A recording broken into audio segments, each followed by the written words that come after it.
What's up, everybody? How's everybody doing? James Merrifield here, and I've been getting some good feedback and some good response from my video that I've been putting together for a new way to lead. For those of you that haven't checked it out yet, you can go ahead and go on Amazon, go on the Kindle, and you can download A New Way to Lead right now. This is my second book that I published. I'm really proud of it.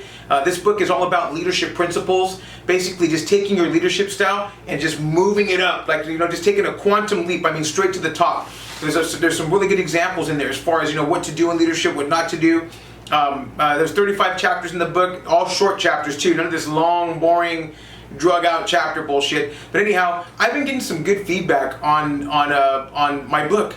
And I got some great feedback on my first book. I thought, I need to do a video on helping people and helping them to write a book. And here's the glory of it all. My second book, A New Way to Lead, I published it.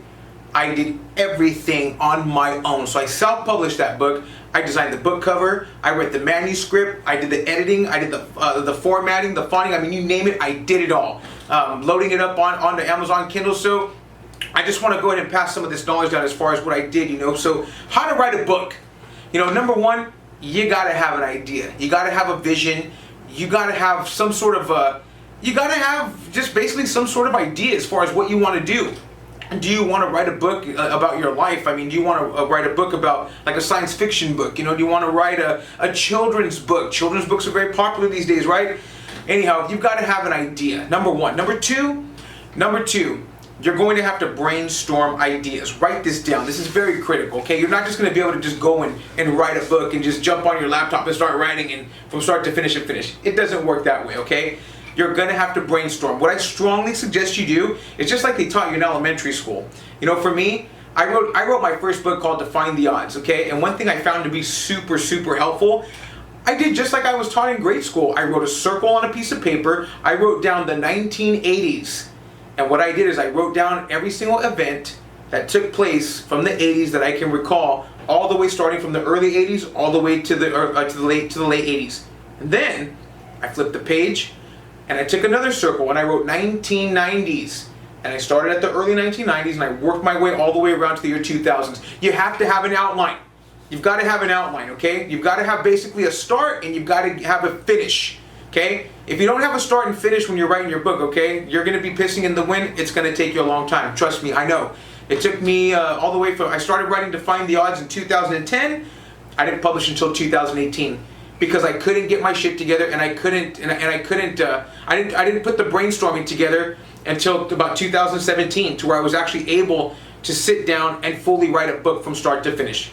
Now, your book's done, or you think you're done. You think you're done writing, okay?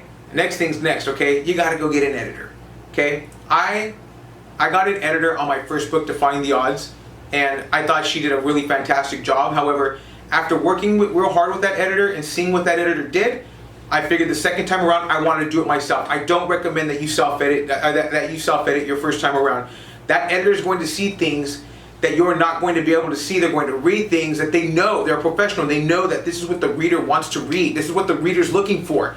So let them do the editing. You can go on Upwork. You can go on Fiverr. I think I found my editor for about $300. I had 200 pages in my first book, and my editor charged me $300.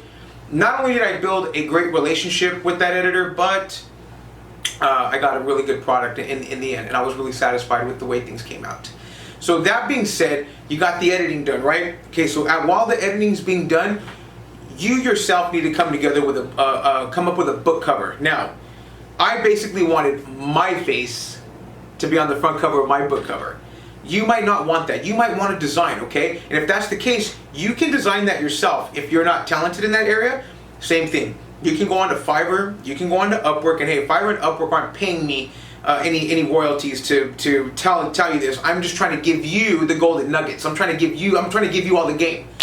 Okay? You can go on one of those websites. They'll design a book cover for you for dirt cheap, man. We're talking $5, $10, $15, $20. It's nothing. Or if you self-published, you can actually go onto Amazon or Kindle, and you can design that cover yourself. You can go on Canva, okay, and design your book cover on Canva for free. Hey, one of my favorite. It's actually my second favorite F word. Anyhow, that being said, after we get the book cover done, okay, We've got the manuscript. Okay, you wrote the book. We have it edited. Okay, you got the book cover. It's time to go into publishing. Now, you can go with the publisher. Now, publisher's going to charge you a lot of money, okay? Publisher's probably going to promise you the moon and the stars and the sky and all the bullshit that comes with it. Based off of my own personal experience, you can go that route. However, I will tell you this, as an author, you, as an individual, are going to have to do all of your marketing.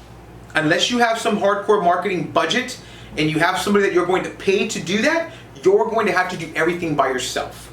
Your social media posting, setting up your release party, setting up anything that basically has to do with promoting that book, you are going to do the majority of the work. So my take on that, with self-editing the second time around, why would I want to pay somebody X amount of thousands of dollars to do what I'm going to have to do, if that makes any sense? This is why self-publishing is so popular now these days. Now, like I said, unless you have a powerful marketing scheme and a lot of money for a marketing budget, it pays to self-publish. That being said, everybody, when it's time to publish, you can either go that route and go with the editor. Prices are probably going to range anywhere from about $2,500 to $5,000 to maybe even $10,000, okay? Once again, your call.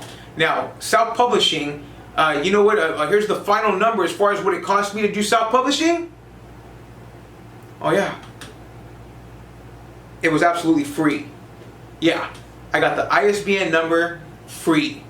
I did the publishing for free.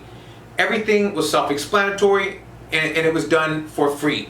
Now, once again, I don't work for Amazon. I don't work for Kindle.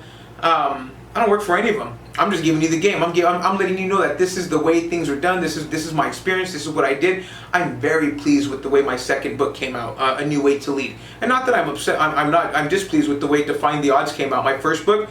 But I'm really happy to know that I did it all by myself. From beginning to end, I did it all by myself. I didn't make one phone call. I didn't make one phone call as far as asking, okay, how do I do this? How do I, how do I publish? How do I design a book cover? How do I edit and that sort of thing? No, I'd been around long enough where I'd seen it long enough to where I knew that I could do it all by myself. So anyhow, everybody, James Merrifield here. If you haven't picked up A New Way to Lead yet, go get it. I'm gonna leave a link down there in the bottom of this video. I'm also gonna leave a link for Defying the Odds. Defying the Odds is beautiful. Defying the Odds right now is a story. It is my life story, and I'm telling you right now, I'm working with a few big namers who I can't spill all the beans, but I'm working with some people in Netflix over and in Hollywood as well, in making a documentary, possibly making a movie out of my life story. Defying the Odds, you'll get all the cheese right there. You'll know from when you read the first paragraph that you'll know, oh my God, who is this guy? But the new book, A New Way to Lead. That book is all about leadership principle, 35 chapters, everything, I basically gave away all the game. I gave away 23 years of leadership knowledge right there, just for you, specifically for you youngsters that are jumping into, that are jumping into this leadership role, and this is something that you want to do with yourself. This is something you see yourself being. You need to read this book. I tied all the old school fundamentals into it with a futuristic twist of saying, hey, if you want to be a leader of the future, this is what you're going to have to do. This is where you're going to have to shoot for. There's the mark right there. Anyhow, James Merrifield here, everybody. I hope you like something about the, just a little bit about this author's, this game of being an author and publishing your book. If you have any questions, you can reach out to me. I'm not hard to find. Find me on YouTube, find me on Facebook, find me on Instagram, find me wherever. I'm here. Anyhow, everybody, I hope you got something good out of it, and don't forget to go pick up your copy of A New Way to Lead. It's out in the stores now. I just dropped this. I just published this book. I want to say I think I did it Wednesday or Thursday of last week. I'm really proud of it. You're gonna love it. Thank you. Thank you for watching this video. Have a good the rest of your day.